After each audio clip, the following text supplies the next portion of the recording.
Teman Hayalan Keisa. Hai pembaca cerita hantu, apakah di antara kamu dulu pernah ada yang punya teman imaginari atau teman hayalan dan teman imaginer wajar dialami saat masih anak-anak?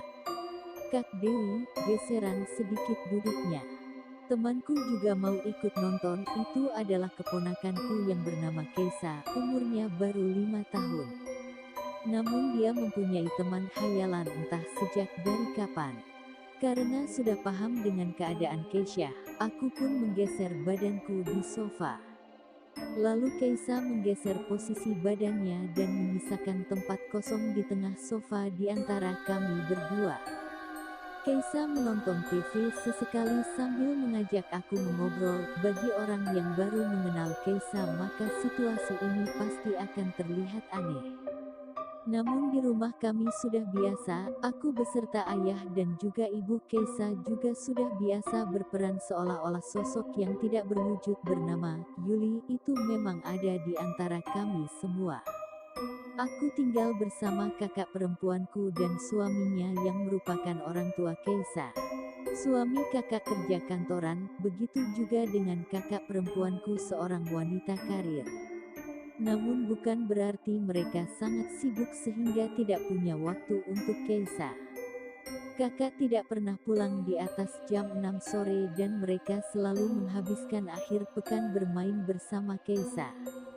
Walaupun perhatian mereka begitu besar, entah kenapa Keisa tetap mempunyai seorang teman hayalan. Setiap hari Keisa sering menyebut anak yang bernama Yuli. Seakan-akan sore itu selalu ada dan selalu menemani Keisa seperti saat aku sedang menyuapi Keisa makan siang. Kakak Dewi, kenapa Yulinya tidak kasih makan sih? Yuli bolehkan ikut mamam bareng aku, teriak Keisa kepadaku. Aku tahu jika aku tidak menuruti apa yang Keisa minta, dia akan marah besar. Karena itu aku memenuhi permintaannya dan berperan seolah-olah Yuli benar-benar ada.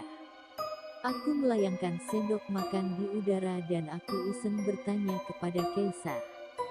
Kenapa Yuli tidak memakannya, dan Keisa terdiam. Dia terlihat seperti sedang mendengarkan seseorang berbicara.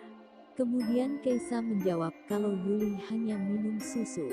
Aku pun menawarkan untuk membuatkan susu, namun Keisa kembali terdiam.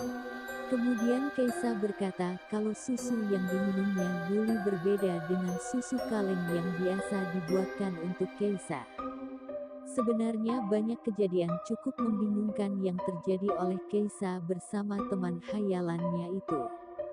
Seringkali kakak mendengar Keisa mengobrol sendiri, tertawa-tawa atau bermain sendiri dan Keisa juga sering terbangun ketika malam hari. Karena tidak menemukan Yuli di dekatnya, dia minta ditemani oleh ibu dan ayahnya. Dan yang paling aneh adalah kejadian yang aku alami. Saat itu jam 10 malam, aku sedang duduk di meja makan sendirian sambil mengerjakan tugas kuliah. Tiba-tiba aku seperti mendengar sesuatu, suaranya seperti aku kenal. Aku pun mencari sumber suara itu, aku melihat kanan dan ke kiri.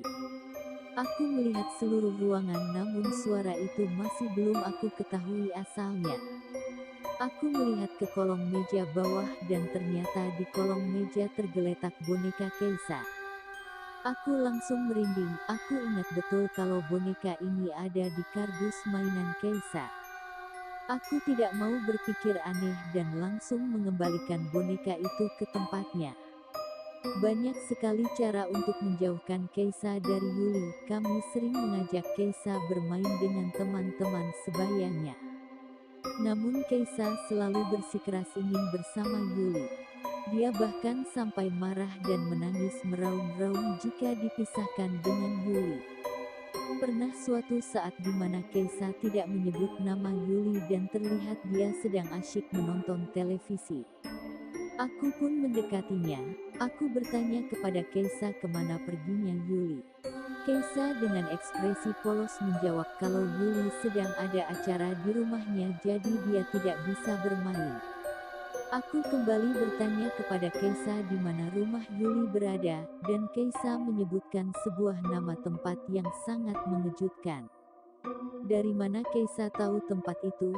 Perasaan kami tidak pernah bawa dia ke sana. Tempat yang dituju Keisa adalah sebuah nama tempat pemakaman umum di dekat rumah kami. Aku mulai merasa ada yang tidak beres dengan teman hayalah Keisa ini. Karena curiga, aku pun bertanya lebih jauh kepada Keisa tentang sosok Yuli.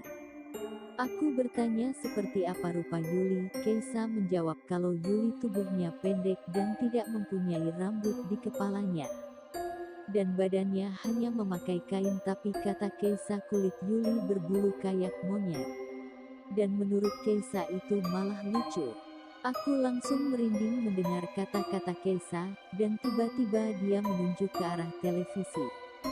Kak Dewi lihat itu ke televisi, mirip sekali kayak Yuli. Saat itu di televisi sedang memutar film kartun Upin dan Ipin. Telunjuk Keisa mengarah kepada kedua karakter kartun tersebut. Detik itu juga aku langsung mengerti kalau sosok Yuli yang bersama Keisa adalah. Aku langsung ngeri membayangkannya, lalu aku langsung memberitahu kepada kakak sore harinya. Kakak langsung panik juga ketakutan. Kakak langsung menelpon paman yang katanya paman kami bisa melihat makhluk halus. Kakak meminta paman untuk datang melihat Keisa.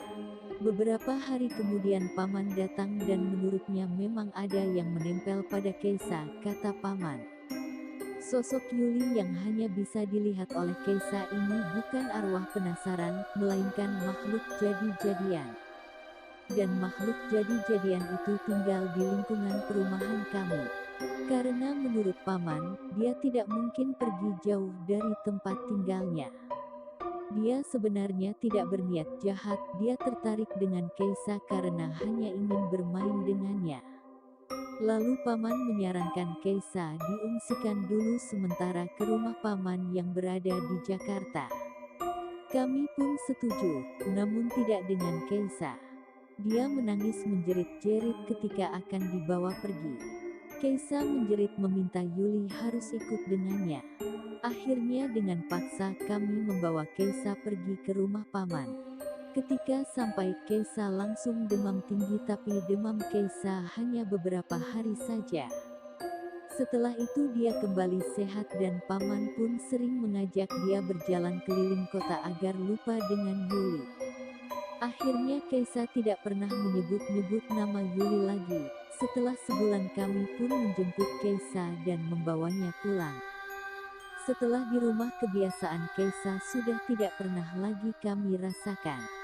Dia sepertinya sudah lupa dengan sosok Yuli, kami pun semua lega.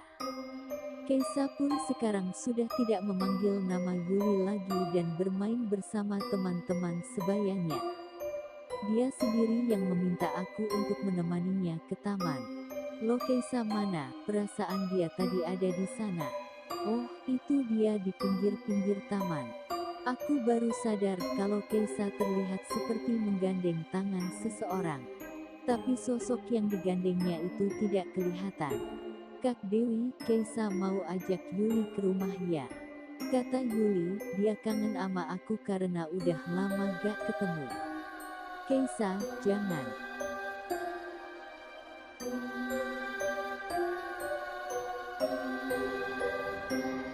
Jangan dengar sendiri.